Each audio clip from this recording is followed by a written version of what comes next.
So my name is Susan Egan, and I think I'm best known for doing Broadway shows in New York City. I was lucky enough to be the original Belle in Beauty and the Beast, the very first production of it in New York. I played Sally Bowles in Cabaret, Millie in Thoroughly Modern Millie on Broadway, as well as other Broadway shows. And then in Disney animation, I got to be the voice of Meg in Disney's Hercules.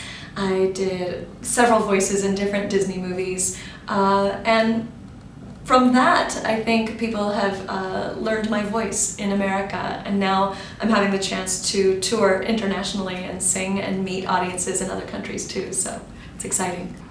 It is a lot of work. Oprah Winfrey says, luck is opportunity meets preparedness, and I really believe that. So I studied a lot. I studied singing, I studied acting, I studied dance for many, many, many years.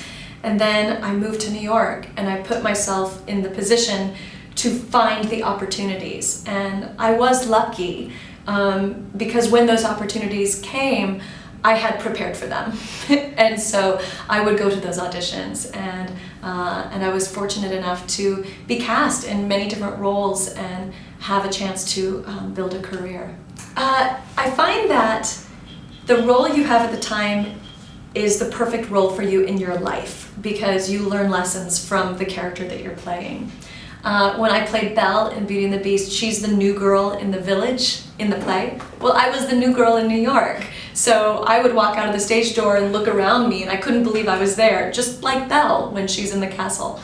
But I think the most challenging role I've ever had was probably Sally Bowles in Cabaret because she is so flawed. She makes terrible choices in her life.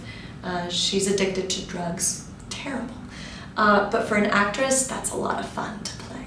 I think, yes, I grew up to look like the nice girl, and so having the chance to play a character who's the bad girl is so much fun. I think most actresses would agree that being the sweet one isn't nearly as much fun as being the bad one.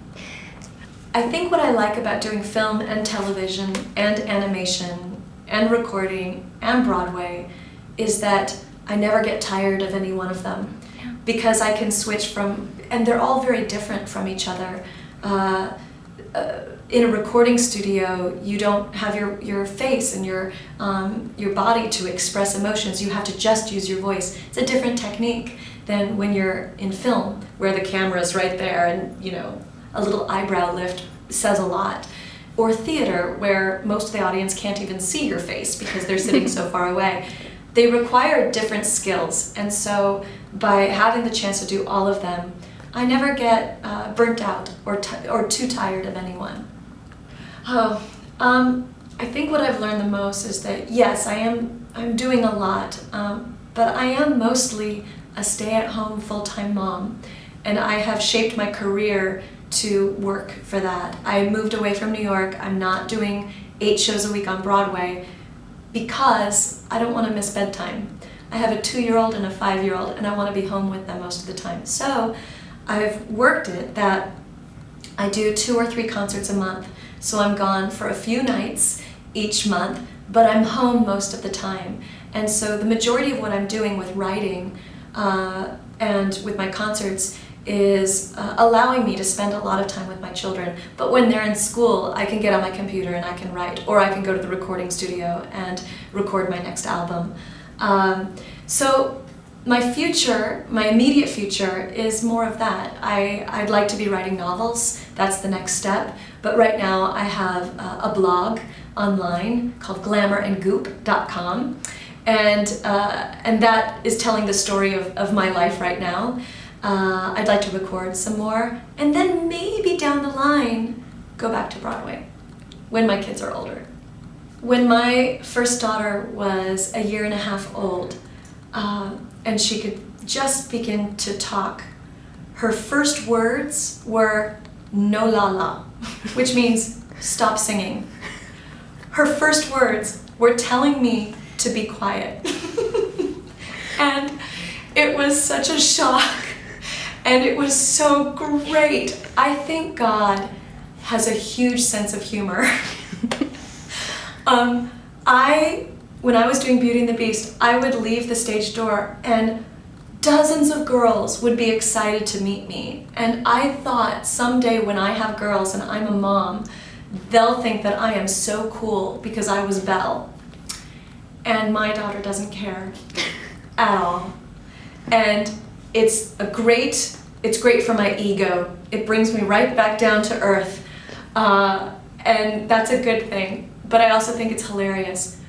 And so I wrote a song about it. But the bottom line of the song is, you know, Nina may not care that I was Belle. Nina may not care that I was nominated for a Tony Award. She may not care about that. But she also doesn't care if I get a bad review. She doesn't care if I don't get the job. I still get to come home, and she still just wants a hug from me.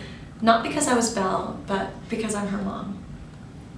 I love teaching. I didn't know that I was going to love it quite so much.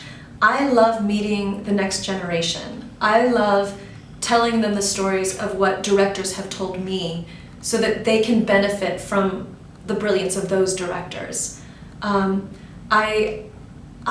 enjoying teaching internationally because I was very surprised when I was in Buenos Aires that a lot of the actors there were listening to the Broadway cast albums and they were mimicking those actors. And I thought to myself, no, don't try and sound like those people. Let's find your characterization. Let's find what you bring to it. I'm much more interested in seeing what you would think about this character, how you hear this lyric, how you want to perform it. And that is the true spirit of Broadway, not mimicking what Broadway actors do. What makes them great is that they are pulling from themselves. So Idina Menzel, Kristen Chenoweth, Brian Stokes Mitchell, these are great Broadway actors. What makes them great is their honesty. And so that's what I'm trying to teach students, both in the United States and around the world, is let's find your honest performance in there. It's much more dynamic. An audience can feel when it's authentic. I'm excited about meeting the Spanish students tomorrow at the masterclass because a lot of them are working actors and on your Broadway here in Spain. And again, I can't wait to see what their interpretations are, but also to have the chance to have a conversation with them and perhaps make the Broadway experience less mysterious to them, to answer their questions.